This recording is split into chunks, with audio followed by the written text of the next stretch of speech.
Everybody, welcome to another episode of Windshield Time, the podcast where we help you use your windshield time to turn learning into earning. I'm the host, Chris Elmore, and joining me, as always, is Brandon. Well, not as always, but recently, the Brandon Cockrell, one of our great coaches and trainers. And Windshield Time is brought to you by Service Excellence. Today on the podcast, we're going to talk about you begging for business. Don't do it. Stay tuned.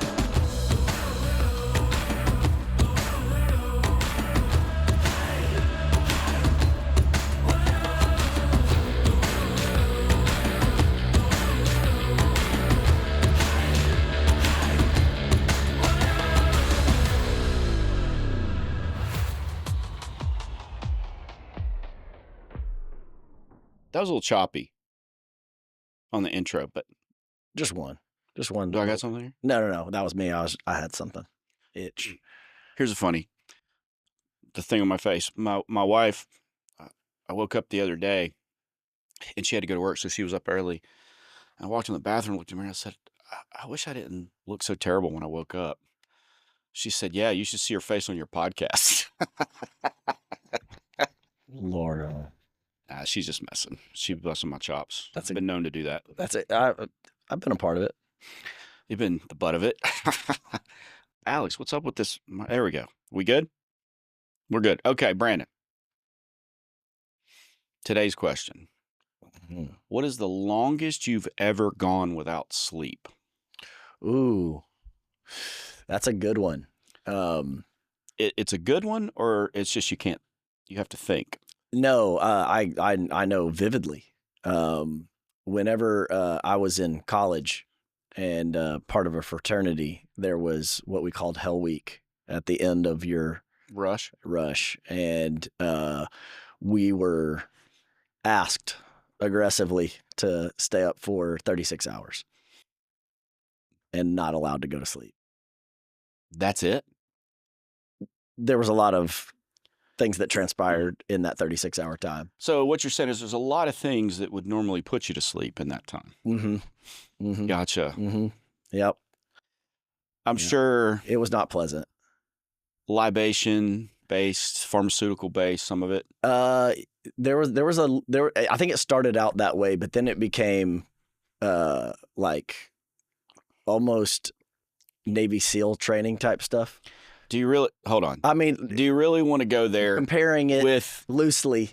The Conrad Hilton School of Hotel and Restaurant Management at the University of Houston fraternity, right? That you were in. You're going to compare that to being in the Navy SEALs? No, you're going to compare it to BUD/S training. You're going to compare it to Hell Week of BUD/S training. It's what loosely made the most sense. Okay. I have to be honest with you. I'm rather underwhelmed. Yeah. Okay. Well, that's the longest I've stayed. Alex, what about you?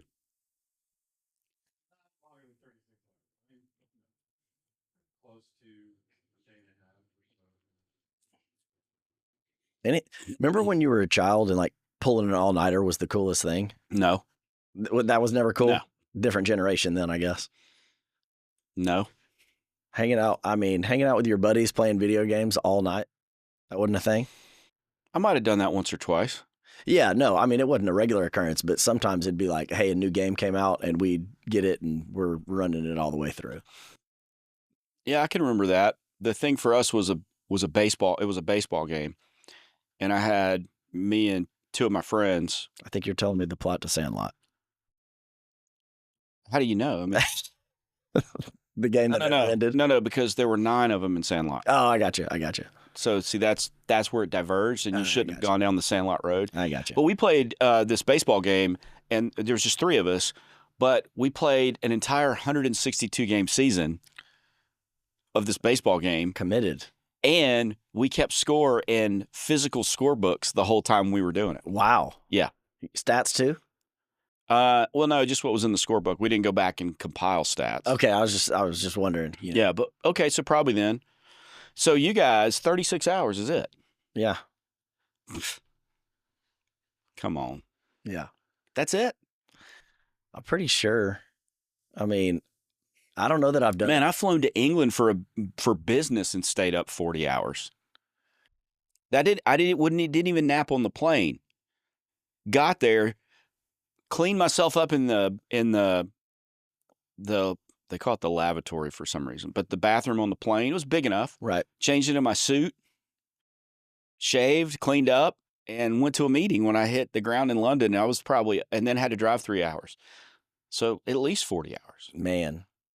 I mean, I've worked. I've been on call for 3 days in a weekend, Friday, Saturday, and Sunday, and only slept for like a quick 2-hour nap in my truck 2 nights in a row. So the whole weekend. Well, that's kind of what I was getting at, because the whole time lasted 3 days. But I think the longest we ever went without even just getting any kind of like rest or, was like 36 straight. But there was times for naps. Okay, so here's the second question. Could you do 36 hours today? Yeah, if I had something that I was focused on, for sure. But if I was just idle, hanging out. No. What if you had to do 36 hours unexpected? So you had no plan, no chance to prepare for it. Sure. And you had no plan for a recovery period afterwards. Ooh. Like, because I think you could stay up for 36 hours knowing that you've got 2 days to lay around and recover. Right. Yeah, I don't know. So 36, if I did it today, so I woke up at 5:30. That means you wouldn't go back to bed until 5:30 tomorrow afternoon. It's 5:30 afternoon or evening, Alex? Look it up. Late afternoon. I could do it. Ooh, it's going to be brutal on the back end. You could. You think you could? Yeah.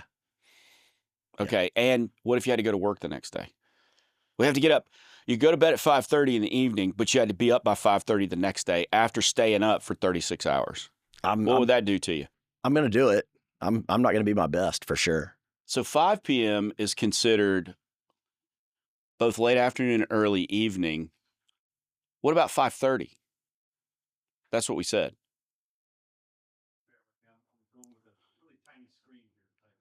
Yeah.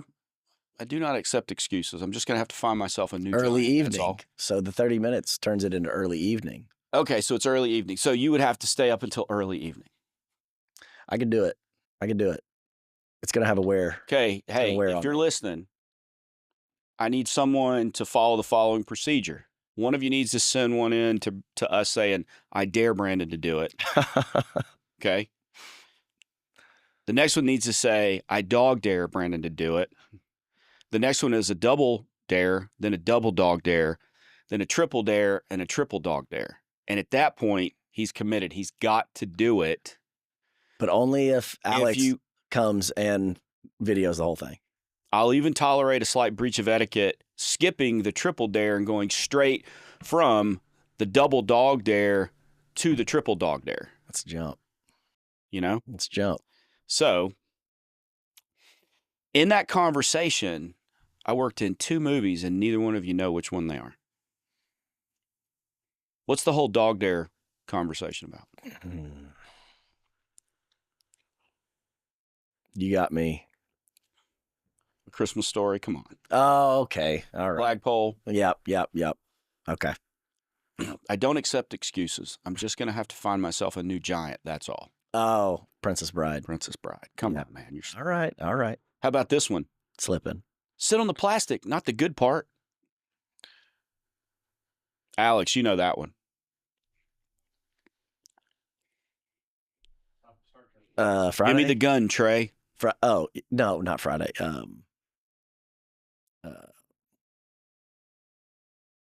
They shot Ricky. Yeah, I can see it. Boys in the Hood. Dang it. Okay. So now that we've frustrated all the D's in the room. Right. He's like, what are y'all talking about today?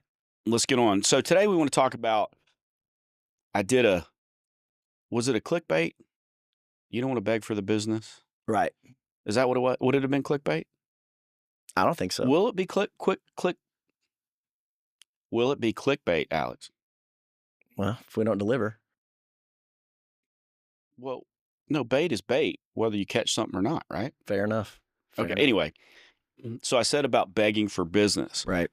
And where that comes from is we're going to talk about the tendency for technically minded people to go straight for a problem solve. Okay. And that's how we're trained. So specifically, we're talking about LEAP, listen, empathize, ask questions, and problem solve, which is the way we handle objections of any kind, whether it's an early objection to following a procedure or it's an objection to doing a piece of the work or replacement or whatever it is. So we're going to cover that, but we really want to focus on, we'll give you a quick overview, and then we're going to focus on what it means to problem solve too early and what happens when you do that. Okay. So give us a rundown, Brando, just on LEAP in general and how we typically would do that, and use an example of an objection if you want to. Sure. I mean, I think right now we've got a lot of price objections. I think that that normally is a root of a lot of objections, period. But Sure. the state of the economy and inflation and everything like that has got people really watching their dollars.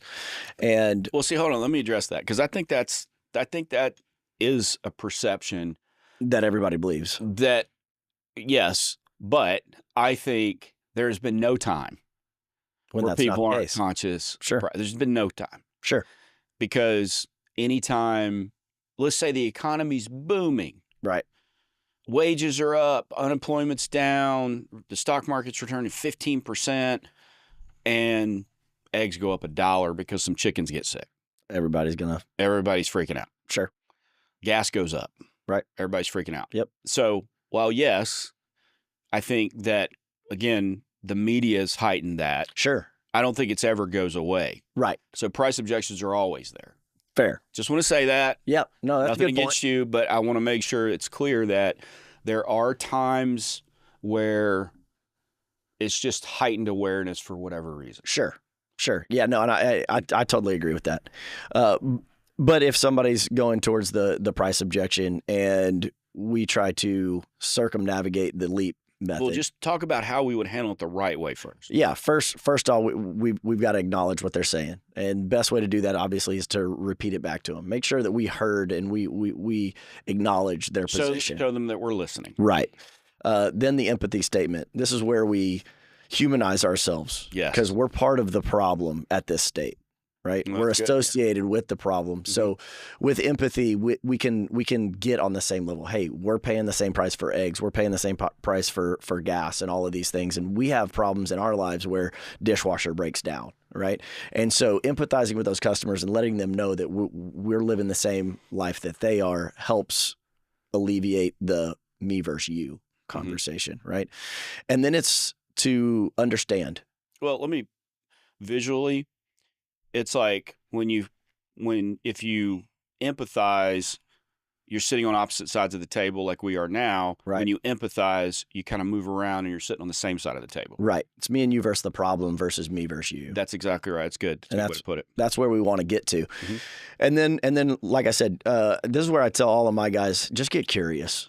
Be like a curious child and just try to understand, what's going on in their lives. What are they dealing with? How did they get to this perception? Why do they feel like this situation is insurmountable at this point? Because until you really understand where somebody's at and so to speak, walk a mile in their shoes, then it's going to be really difficult for you to solve that problem. Mm-hmm. And just by throwing other options at them or other suggestions doesn't show that we have empathy at all. Mm-mm. It just shows that we're trying to grab $1 and move on. Yeah, we're just trying to solve a problem because it's more about the problem than the person. Correct. At that point. Yep. And so you said get curious, so we got to ask questions. And don't be afraid to ask some direct questions. Right. And I don't mean, when I say direct, I don't mean disrespectful or rude or harsh or whatever, but ask a direct question. Sure. And so what kind of questions will we ask in the case of, well, that's too expensive? Well, when somebody's going to say it's too expensive, one of the first things that I go to is I separate the money from the results. Mm-hmm. And so, or the money from the repair, whatever the thing is. Whatever result we're going for, right? And so clearly the customer had an issue and they had a problem and they wanted us out there, and that's where we're at right now. So if price is the problem, I need to make sure that whatever I've suggested as a result, as a solution, does that make sense first? And so my goal always, let's remove the money from the results. Mm-hmm. Do the results make sense? Okay, well then now let's attack the money situation. Mm-hmm. Is the money a problem because it was a surprise and we didn't save up for it? Is it price a problem because I've paid for this in past experiences and it didn't cost this much? Did a friend or family member tell me it was supposed to cost a certain amount? Did I research it? ChatGPT told me it's on average this month and you're at this price, right? But I got to understand those things if I'm going to be able to maybe educate or change perception in a way that lends itself to what we do versus what maybe they read or experienced or heard around that time. No, that's good. That's good. So there's a lot going on there. And obviously we've talked about LEAP many times on here, but to take it a little bit further is go read about cognitive biases. Okay, these are psychological things that are underlying our decisions. Everybody has cognitive biases, things like that, and there's, I don't know how many of them there are, but there's the anchoring bias, which is the first piece of information I hear is the one I'm going to believe the most. Sure. There's a self-serving bias, which is good things are because of me, bad things are because of everybody else or external forces, those kind of things. Okay. So there's a lot of that stuff going on with a customer.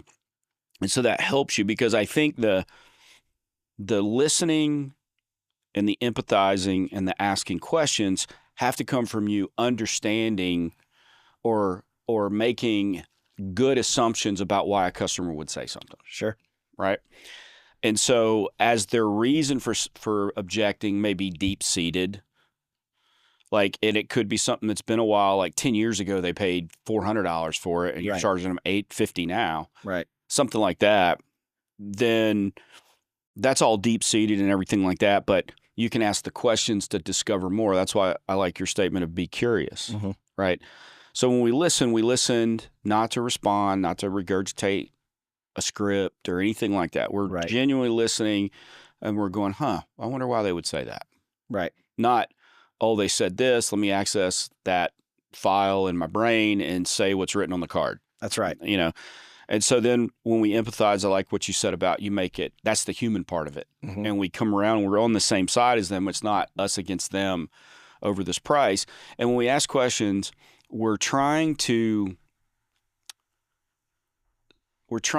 split or distill down and separate why they said what they said, because there's some nuances there. And it's like you said with the expenses, we separate the money from the thing because it could be too expensive because they would never spend that much money. Right. It could be too expensive because they don't believe they need it. Right? Which would always make it always too expensive no matter what the price was. No matter what it is. Yep. And so that's why we have to divide it. And when we divide it, then we get into a situation where now we can really take a path and move forward. And then we can try to problem solve. Right. And so that's where I think technical-minded people get off track because what are we taught to do? We're taught to problem solve. Right. That's what we're taught. We're taught to take in the information and deduce the problem and then repair it. Right. Well, unfortunately, if you're minded that way, then the customer and money get in the way. Right. And so it becomes an awkward situation. Can become frustrating. And it's very frustrating. Yep. That's a good point. And so what do? We go straight to the repair. We go straight to the fix, whatever it may be. Facts. Because that is not awkward. That is concrete. Correct. That is tangible. It's there. It's the part or the thing or whatever. I can use my tools in my hands and I can solve this problem. And so a lot of times when we get an objection, we do the same thing. We are in problem solving mode. And I think it's good that we're like that because that gives us a way to explain the proper way to do it. Right. Or why it makes sense to do it the way we just laid out with LEAP. But if we go back and we go, okay, what if we problem solve first? What if that's too expensive and you're listening only to respond, and the response you were told was, we have financing is a problem solved for most people? Bad idea. Yeah, because what happens? What's possibility that could happen? Because the customer says that's too expensive, and you in your brain you go right away, well, problem solve, here's the solution that most people choose or most people want. Let me just say it. Right. Oh, well, Brando, we do have financing. Major offense could be taken. Yep. Because you told me I got thrown out of a house. You told me that it was too expensive, right? And I gave you financing as an option. Well, you didn't say you couldn't afford it. Yeah, and right? even I got plenty of money. I'm just not giving it to you for that. Yes, exactly. That's what they're telling you. Yes, exactly. Financing could also catch you in an awkward spot, even more awkward, which is, yeah, we don't finance anything. So it wasn't a solution in the first place. It wasn't a solution in the first. That's exactly right. And so you can get in those awkward situations, but also you leave out the opportunity to truly understand the other person. That's right. You've just bypassed all that altogether. Right. I'm not interested in that. You weren't listening. You heard, but you're not listening. Tell that to my kids all the time. I said, your hearing's fine. Your listening needs some work. How does that go? About like the first 3 conversations.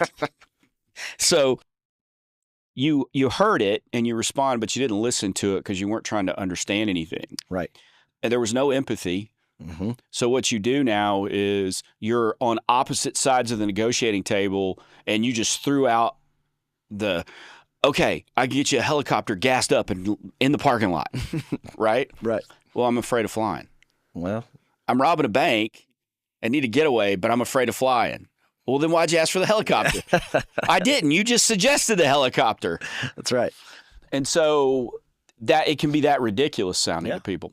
But if we don't empathize, we never get on the same side with them. We're always now in a negotiation. Yep. And then now the negotiation becomes the primary thing, not the solution. Right. And so we end up making compromises in a negotiation. Yep. So let's not be in a negotiation. Let's be on the same side of the table. Right. And then we go into diagnostic mode. And that's the thing that should click in your brain. And we've talked about this recently. But in your brain as a technical person, when you get an objection, that's just another troubleshooting process. That's all it is. That's what LEAP is. It's a troubleshooting process. And I always like to compare it because as a technician, like as an HVAC technician, I have gauges, I have meters, I have probes, I have whatever else. And I'm taking temperature. I'm taking relative humidity a lot of times, wet bulb temperature. I'm taking high pressure, low pressure, liquid line temp, suction line temp. I'm taking ambient air. I'm taking return air temp. I might even be measuring airflow. I'm doing all these things. None of those things can I measure without a meter or probe or something. I can't do it. Right. I can get beer can cold. Right. I can feel, yeah, that feels like conditioned air. Oh, yeah, it feels like it's removing humidity. You know, those kind of things. Oh, yeah, it feels like enough airflow. If I can feel it 12 feet away, it must be right. You know, I could do those kind of rule of thumb things. Sure. And maybe get within the ballpark, but it's never going to be right. Correct. And I certainly couldn't put any hard numbers on it. So what I'm doing, and this might sound a little far-fetched, but it's true. When I take a reading on a system with a meter, I'm asking it a question. What is your pressure? What is your temperature? What is your airflow? All those things. Right. I'm asking questions of a thing. Mm-hmm. So when I ask the questions of the thing, I get the information back, and then I begin to problem solve. And problem solving is testing theories. It's eliminating possibilities and things like that until you come down to the likely answer. Right. Right. Okay. Yeah. So LEAP is the same way. Mm-hmm. The only difference is now I have to worry. Think about it like this. Let's say I'm looking at a gas furnace and I am checking gas pressure, but I have to worry about, is the gas valve having a good day or not? Right? I walk up to the furnace and it looks sad. Right. Or man, that furnace looks grumpy. Right. Okay, well then the way I go about asking my questions changes because it has to, because now I'm getting emotion back. So it's the same thing with a customer. So what you want to do, your instinct is that's too expensive. Well, why do you think it's too expensive? And instead, because that's awkward and it's a person you're dealing with and it's not a black and white, connect an instrument to it, get a reading. Right. You don't do that. No. So you just, I've been on 100 of these and the people usually want financing. So, okay. That's what history has told me. We've got, that's what my experience. That gives me a shot. Yeah, that's what my experience has told me. Just like my experience has told me that if I walk into a house and the blower's running, but the outdoor unit's not, probably don't have a problem with low voltage. Right. Still could be, so don't argue with me there. But yeah. But chances are it's not. Right. So I go in 100 times to a house where the blower's running, I don't have any problems with low voltage, and then that one time I find I got a problem with low voltage. Right. So let me ask you this, Chris, because I use this analogy when I talk to guys I like a good analogy. Whenever they hit an objection, I tell these guys that they're like a locomotive, right? A locomotive, when it leaves the station, very slow, snail's pace, right? But as it goes and picks up speed and pace, right? Mm-hmm. It's going 50, 60, 70 miles an hour, right? Very hard to slow down. Well, as they progress through their call, right? They are in full speed. Yes. Right? Very hard to slow down. When they catch an objection, they can't slow the locomotive down. Right? Well, it's like hitting the cow on the tracks. Big mess. Exactly. Right. But here's the thing. You already have all this understanding of the system. You've done your diagnostic. You've already arrived at the conclusion that you need. It's unconscious. Your customer is not even close to you. Right. They have not left the station yet. Mm-hmm. And so we've got to let them catch up. And so when you catch that objection, you've got to slow that train down. And so what I like about what you're saying is the same thing in a diagnostic.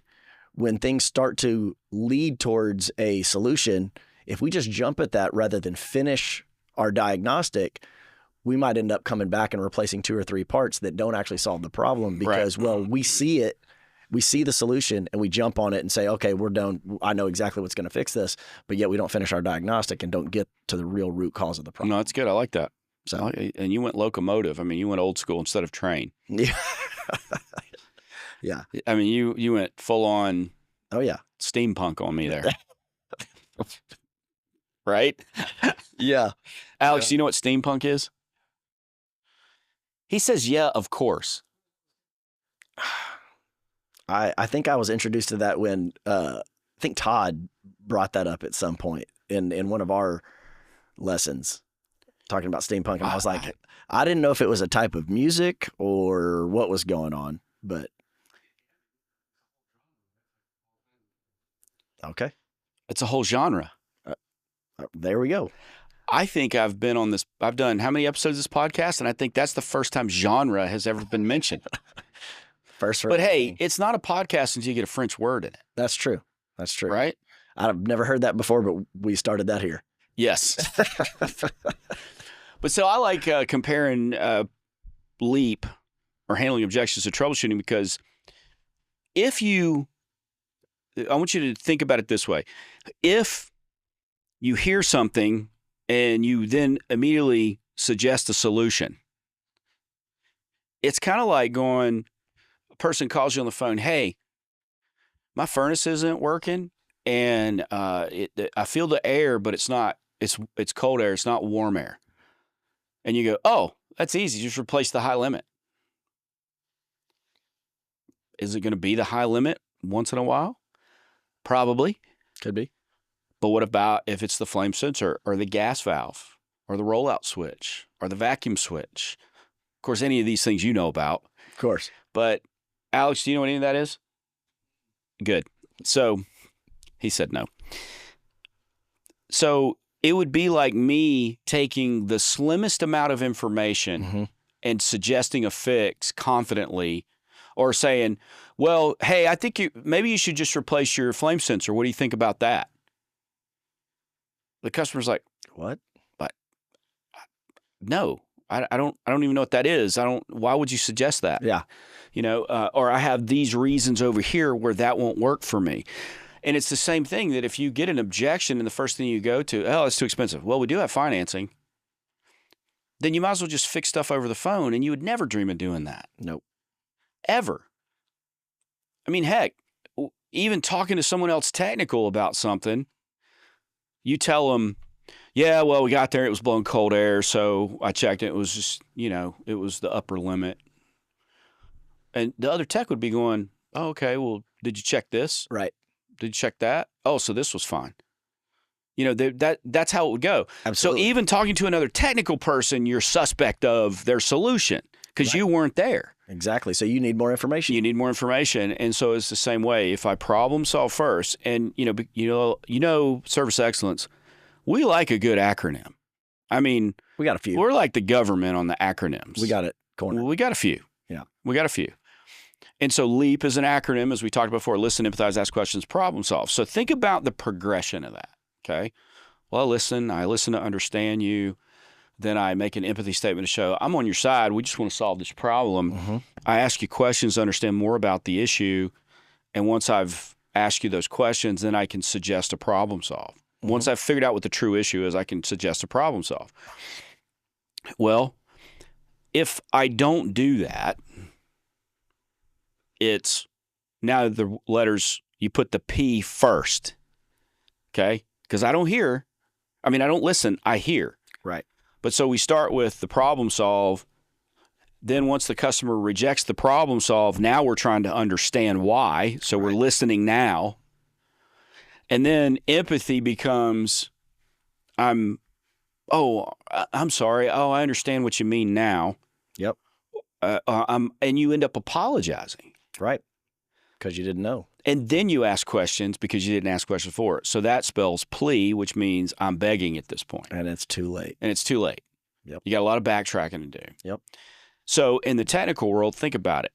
You pull up to a house, all you go on is what the dispatcher or the call taker or whatever was in your software told you it was. Mm-hmm. Furnace blowing cold air. And you go in and you just say, hey, yeah, I'm ready to get to work. I know what it is. You go downstairs and you grabbed a high limit off your truck. You go there, oh, this model of furnace, it's always the high limit. You replace the high limit. Everything works. No problem. You're good to go. And you leave. 2 days later, you get a call back. Yeah, it's blowing cold air again. And you go there and you realize it was something else. Right. It was just a coincidence that maybe it was an intermittent problem or whatever, that when you replaced the high limit, it worked. Okay. That's what problem solving early does, is it's almost certain to generate a callback. Mm-hmm. And so that's how you have to see handling objections. Handling objections is a method for problem solving. I mean, is a method for, it's a troubleshooting method, just like you would have looking at a furnace that's blowing cold air. Right. Just like anything out there. And so it's important that you go through the steps. So we're going to listen, and it's not listening to hear. Okay. It's not like you listen to your wife. It's listening to understand. Okay. It's listening to really get what the person is saying to you. Right. But it's also a little bit of contemplation too, which is, okay, they said it's too expensive. Now, why would they be saying it's too expensive? And then imagine, you've seen these scenes in movies before.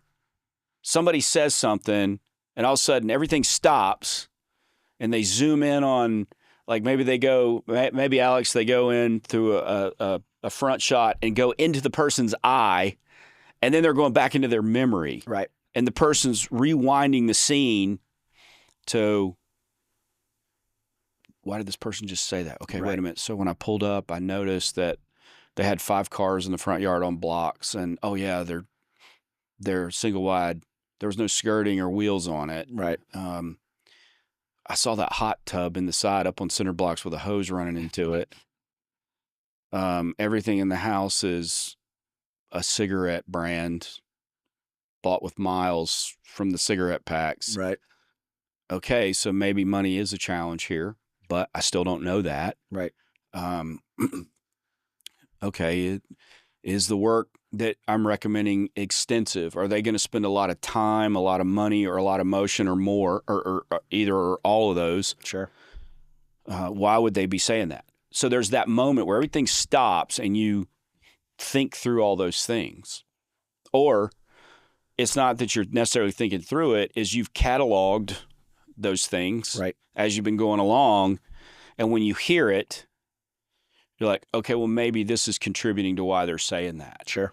And so that is trying to understand. Now, that's not making assumptions that are unfounded, and it's not leaping to conclusions. Right. Oh, yeah, they live in a single wide. No, they don't have any money, so I got to go to financing. Right. Because that can also happen. Yeah. Can't do that. And so it's really that balancing which way you go with that. So because I've had the person in the single wide with all that crap going on, and it was, I don't know, $1,200 thing that needed to happen, and that's too expensive. I went through it, and turns out they got plenty of money because they keep it in their mattress or coffee can or whatever. Yep. And they grab the coffee can and just go in and get the cash out, and you're like, oh, they just like to live like this, or they just prefer that, or this is how they live. They got plenty of money. Sure. That's what happened to me when the guy threw me out of his house. Modest house, needed some maintenance to it, like painting, and looks like somebody cut the yard, but it wasn't manicured or anything like that. There was a Volvo station wagon in the driveway, and I got in the house, and the house looked like it was designed and decorated last.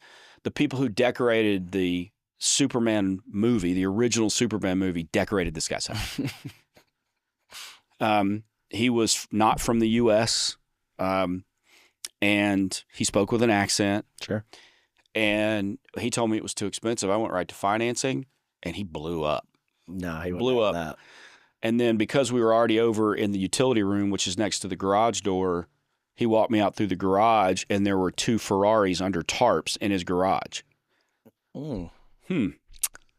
Missed those. Now, there's a chance that he could have been in debt up to his eyeballs, and Possible. that afternoon they were coming to repo everything, but it didn't look like that. No. And yeah, so I just jumped to a conclusion. That was a very extreme example of how it can go wrong. Right. Most of the time, it's just when you jump straight to problem solve and they're like, nah, that just won't work for us. Then what tends to happen is you probably fall back on what did you do wrong? Natural. Right? What did I miss? So you start scrabbling at trying to figure out what you did wrong. Mm-hmm. Right? It's like that you're losing your grip on the ledge and you're just trying to grab anything you can. Yep. Right? And then you just lose the sale or you lose the opportunity. And it's never, that's the crappiest idea I've ever heard. There's no way I would do that. Get the heck out of my house. No. Or, That's you know what, not Brando? typical. You just offended me worse than anybody ever has. I'm going to show you out now. Right. That's not how it goes. No. How it goes is, well, I tell you what, we'll let you know. Yeah, we'll think about it. We're going to think about it. Yep. And because you know you already screwed up, you don't press. No, because And you feel weird about it anyway. it's a loss. You've accepted it at that point. Yeah. Oh, when they say think about it, I'm not going to get it. Right. Well, it's probably true in that case. Yeah. So that's why it's so important that you follow the process, you troubleshoot, you follow a good troubleshooting routine, just like you do when you're trying to fix, you're trying to figure out why they have flickering lights in the house or why they don't have any hot water. You're going to go through the troubleshooting practices that you have, which means you're going to ask questions of the system, you're going to grab the data, and then you're going to formulate a logical conclusion and a logical solution to the problem. Right. The difference with handling objections is there's a person involved, so there are emotions involved that you have to deal with, and that's where it gets awkward. Right. And that's why it's appealing to go straight to the problem solve. And one thing I want to add here, Chris, I've been telling my guys lately, there's a feeling of that we as technicians have to handle the objection. Mm-hmm. And I've started to take a different perspective on this in that it's not our responsibility to handle the objection as in we solve the problem for the customer. The customer sees this objection, this problem as a wall, an insurmountable wall. It's 50 feet high. There's no way I can scale this. Our job is to make sure that the wall, it's still going to be there. We're never going to remove it completely, but we need to make sure that it's small enough to scale. Right? Yeah. And so by asking questions, you get your customer to start thinking about it from a different perspective, to look at it like it is possible. Like, okay, yeah, I didn't consider that, or I didn't think about it that way. I didn't think about long term, or, it happening again, right? And so now all of a sudden they're bringing it on the wall in their mind, which is making it scalable. And I think I got a great example for that. I think it's great. I'll tell you, and you tell me if it's great, okay? Yeah. So think about it. Yeah. A lot of times customers say that because they've got to do something before they can take the solution. Sure. And they think you won't wait. Right. Or that you have to get onto another job, and so they've got to handle it later. They're actually concerned for you. Yeah. Or they might even be concerned, well, time is money and I can't have this guy sitting around while I'm doing this, right? So the wall in that case is that they think you will not wait, and they think you will not give them the time they need before you go, right? Or they think they're paying for you to stay. And so what you do is, like you said, you don't remove the wall, you just lower it. Right. And you tell them, oh, okay, I understand this is a decision that you need a little time to think about. I'll tell you what I'll do. I'll give you that time to think about it in private and, call somebody or do whatever you need to do. Sure. I'm going to head out to the truck. I'm going to put some things away. I'm going to go check the thing again. And 10 minutes or so, I'll come back. That'll give you time to think about it. And when I come back, you can tell me what you've decided. Right. And so what you're telling the customers, I'm willing to wait. It's not going to cost you anything. Right. I've got other things to do. And you can do whatever you need to do in private. But you're also setting the agenda there. You're you're telling them what's going to happen. I'm going to come back in 10 minutes and you're going to give me your answer. Right.